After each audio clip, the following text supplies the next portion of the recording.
Everyone, welcome to my YouTube channel T star study point. पिछली video में मैंने gene पियाजे साहब के बुक का संज्ञानात्मक सिद्धांत यानी जीन पियाजे कॉग्निटिव डेवलपमेंट थ्योरी मैंने पढ़ाया था।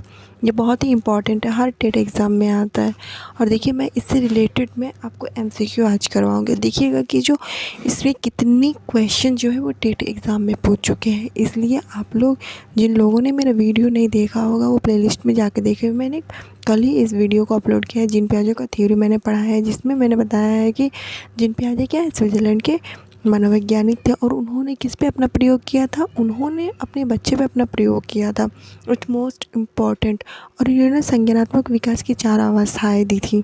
ठीक है, मैंने टोटल डिटेल्स में मैंने उसमें पढ़ा है। और जिन लोगों को जो लोग वो नहीं देखे हैं उनको ये समझ में नहीं आएगा, क्योंकि इसके क्वेश्चन को वो आंसर नहीं दे पाएंगे। इसलिए पहले वो आप वीडियो देखिए, उसके बाद इसका देखिए।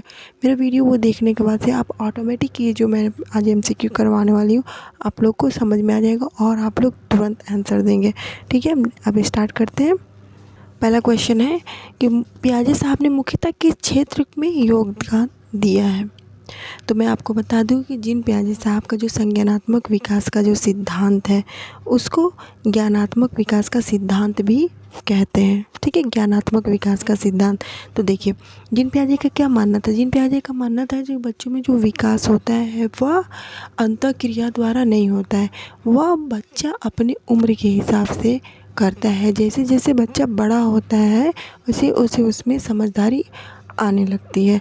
तो इसमें देखिए क्या है, मुख्य पियाजे का कौन सा क्षेत्र में योगदान है। भाषा के क्षेत्र में नहीं, नैतिक विकास नहीं, सामाजिक विकास नहीं, ज्ञानात्मक विकास। याद रखिएगा, जीन पियाजे ने ज्ञानात्मक विकास के क्षेत्र में योगदान दिया है।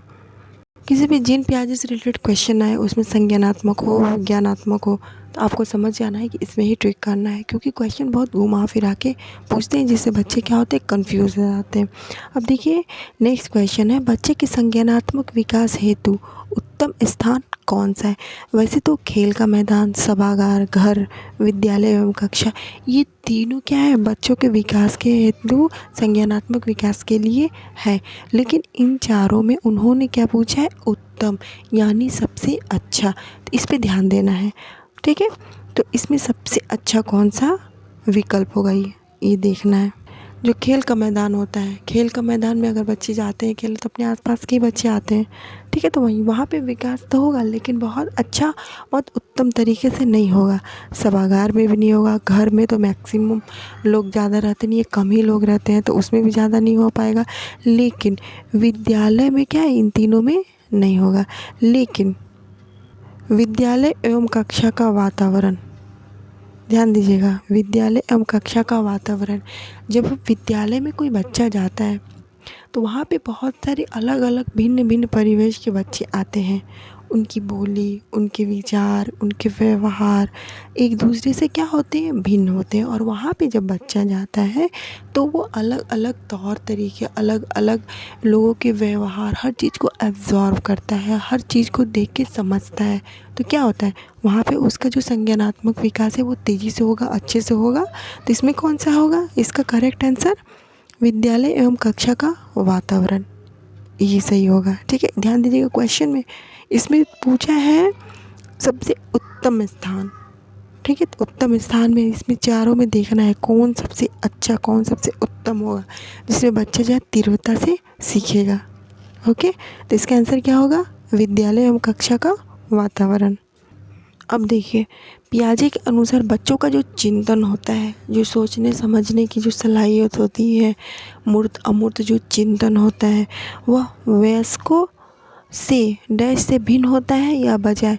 तो यानी देखिए, मैं आपको बता दूं, जो बच्चे होते हैं वो देख के सीखते हैं, अनुकरण द्वारा सीखते हैं, लोगों को व्यवहार को देख करके सीखते हैं, बड़ों को देख करके सीखते हैं। यानी कुल मिला के मैं आपको ये कह दूं कि बच्चे जो होते हैं बड़ों को देख करके सीखते हैं। तो जो उनका जो प्रकार होगा सीखने का वो भिन्न होगा।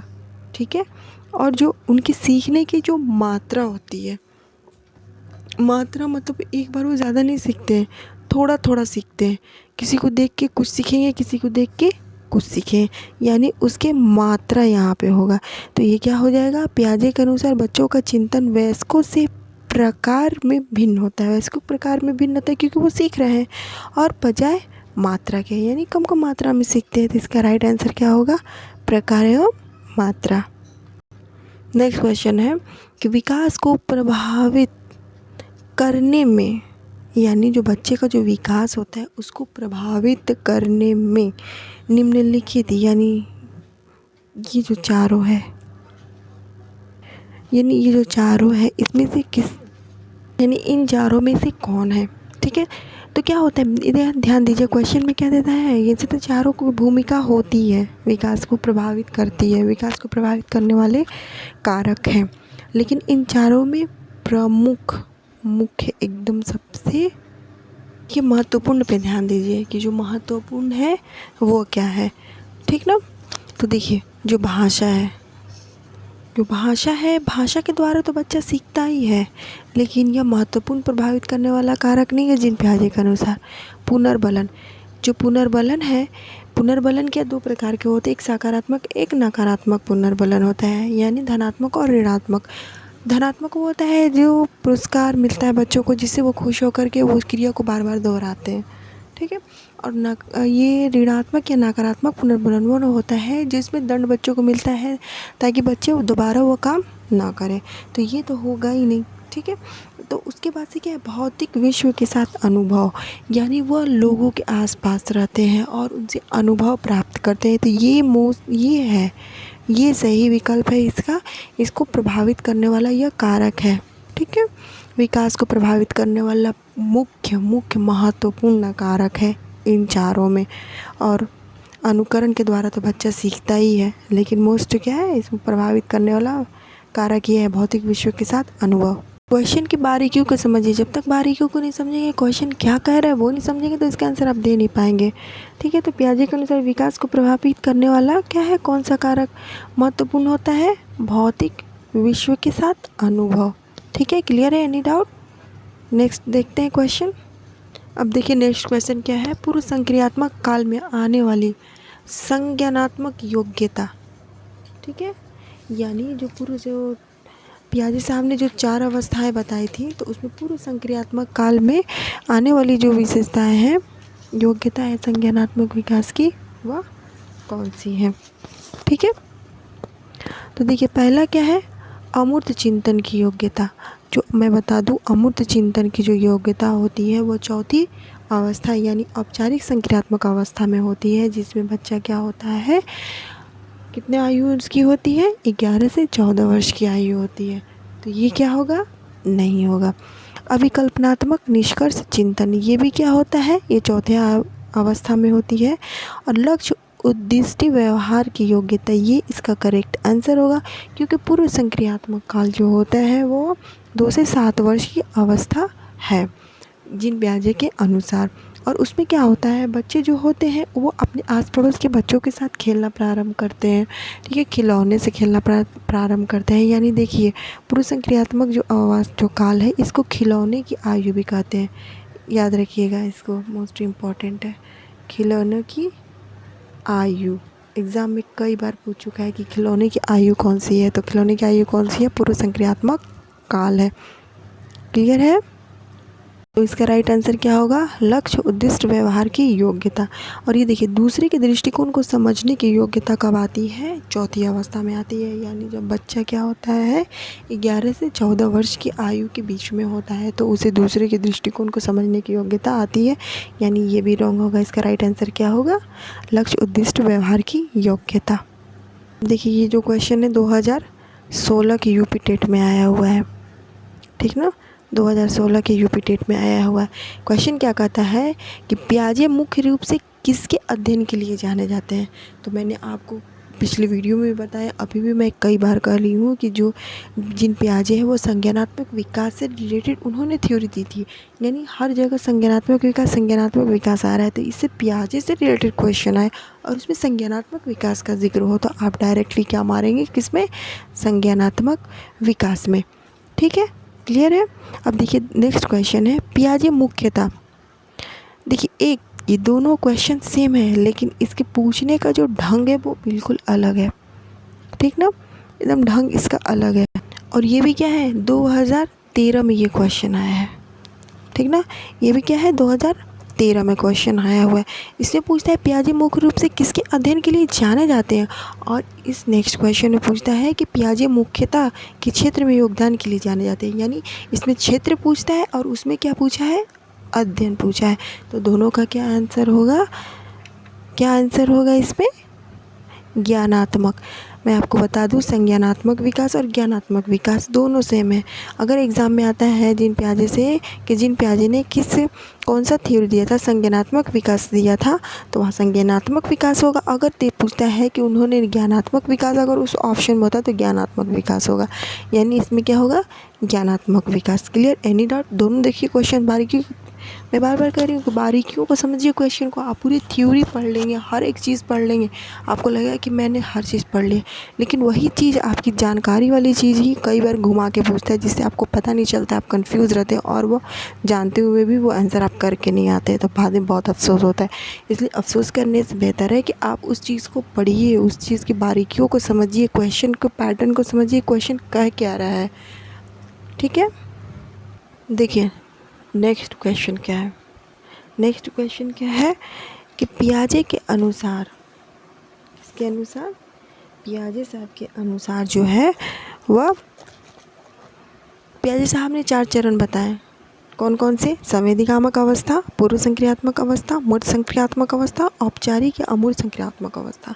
तो इन चारों चरण में बच्चे में वस्तु स्थायित्व का प्रदर्शन कब करता है, यानी जो बच्चों में वस्तु स्थायित्व का जो गुण आता है वो किस अवस्था में आता है।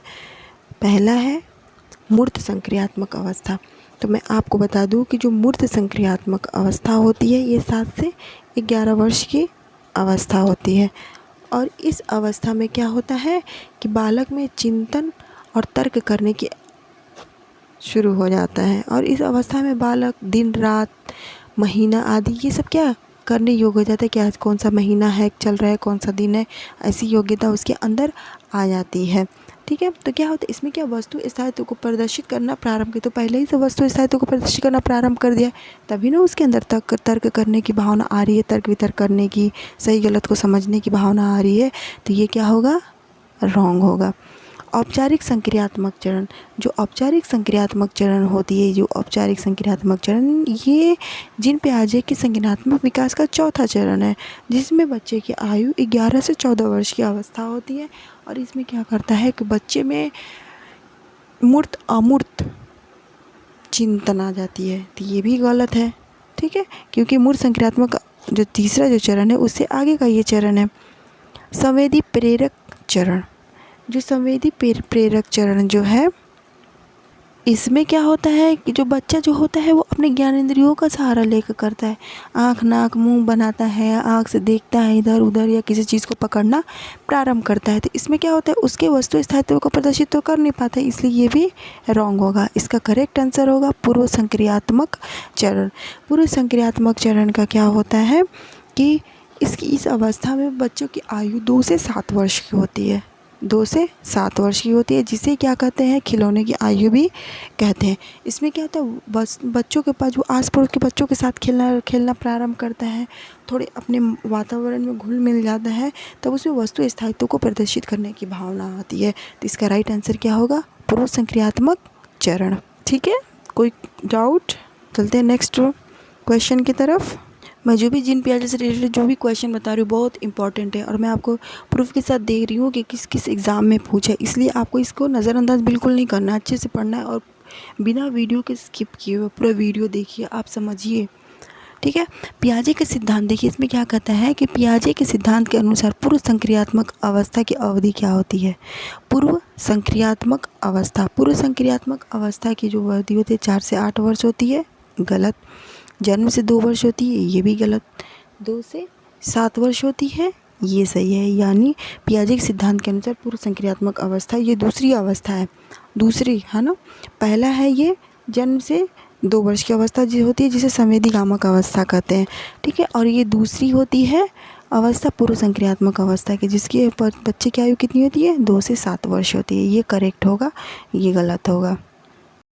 बात समझ में आ रही है ना, क्वेश्चन समझ में आ रहे हैं ना, कमेंट ज़रूर करें।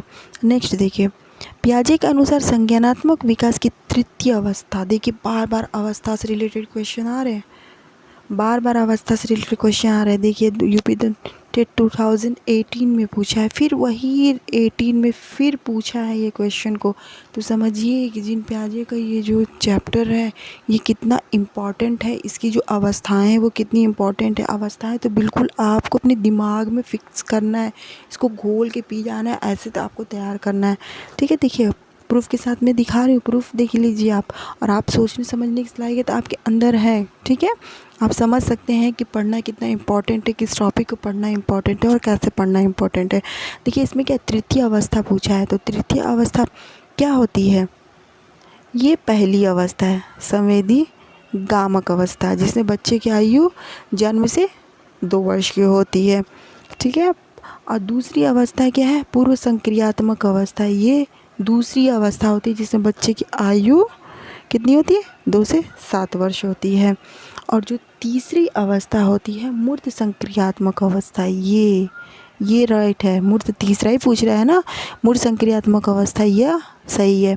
ये तीसरी अवस्था होती है जिसमें बच्चों की आयु क्या होती है? 7 से 11 वर्ष की अवस्था होती है। और चौथी क्या होती है? औपचारिकता संक्रियात्मक अवस्था। ठीक है, ये चौथी होती है। तो यानी कुल मिलाकर के आपको क्या समझ में आया कि जीन पियाजे का जो अवस्था का जो सिद्धांत है बहुत इम्पॉर्टेंट है, और इसकी चारों अवस्थाएं एकदम कंफर्म याद करनी है। ठीक, एनी डाउट? नेक्स्ट क्वेश्चन देखते हैं। देखिए पढ़ने के टाइम माइंड कंसंट्रेशन बहुत ज़रूरी है। माइंड कंसंट्रेट करके पढ़ेंगे तो एकदम आपको समझ में आएगा, और किसी भी लेसन का एमसीक्यू करने से पहले उसकी थ्योरी पढ़ना आपको ज़रूरी है। इसलिए मैंने थ्योरी जो है इसका पिछले वीडियो में मैंने डाला है जीन पियाजे से। अगर आप उसको पढ़ लेते हैं तो मैं आपको 100% दावे के साथ कहती हूँ, कोई भी टेट एग्ज़ाम में जीन पियाजे से रिलेटेड कोई भी क्वेश्चन है आपके छूटेंगे नहीं। बस आप उसको देखिए, समझिए और नोट्स बनाइए। बस इन चीज़ों का फॉलो करिए, देखिए आपको ये एकदम कामयाबी आपके कदम चूमेगी। ठीक ना? नेक्स्ट देखते हैं क्वेश्चन। जीन पियाजे के संज्ञानात्मक विकास के सिद्धांत के अनुसार किस अवस्था में बालक परिकल्पनात्मक ढंग की समस्याओं पर विचार कर सकता है? तो इससे क्या समझ में आया आपको? यानी उसके अंदर जो परिकल्पना की जो रहती है, सोच विचार करने की, अमूर्त चिंतन की जो भावना होती है वह रहती है। ठीक है, तो ये किस अवस्था में होता है? डायरेक्टली अगर आपने चारों अवस्थाएं पढ़ी हैं, आपको समझ में आ रहा है, तो आप डायरेक्टली कहेंगे कि जो चौथी अवस्था होती है अमूर्त संक्रियात्मक अवस्था होती है, इसमें बच्चों में अमूर्त चिंतन की भावना जो जागृत होती है, सही गलत करने की पहचान होती है, परिकल्पना शक्ति उनकी बढ़ जाती है। तो ये क्या राइट आंसर क्या होगा? अमूर्त संक्रियात्मक अवस्था होती है, जिसमें उसकी आयु मैं आयु बार बार बता रही हूँ ताकि आपको सुन करके भी याद रहे। आयु कितनी होती है? 11 से 14 वर्ष की, और किसी किसी में 15 वर्ष तक देते हैं।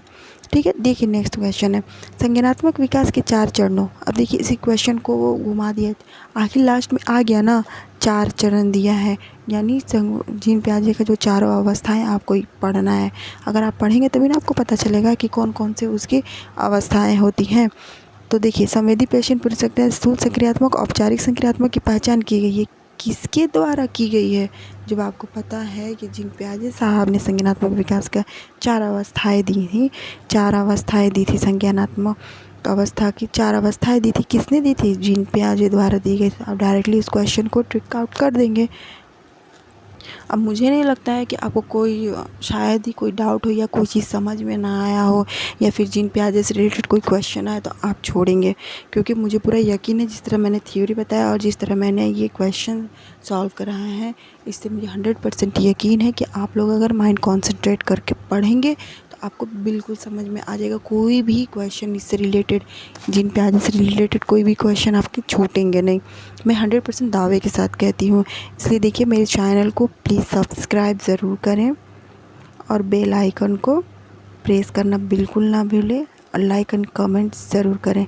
लाइक करने से क्या होता है कि एक मोटिवेशन मिलता है, इंसान सोचता है कि चलो मैंने जो पढ़ाया है वो नेक्स्ट को समझ में आ रहा है, और फिर और इंसान वीडियो डालता है। ठीक है, और कमेंट ज़रूर करें आपको किस नेक्स्ट टॉपिक पे कौन सा मनोवैज्ञानिक के बारे में जानना है, कौन सा सिद्धांत पढ़ना है। वैसे तो मैं जो इम्पोर्टेंट है आपके सी टेट में, यूपी टेट में, सुपर टेट में, मैं वो इम्पोर्टेंट टॉपिक आपके लिए ला ही रही हूँ।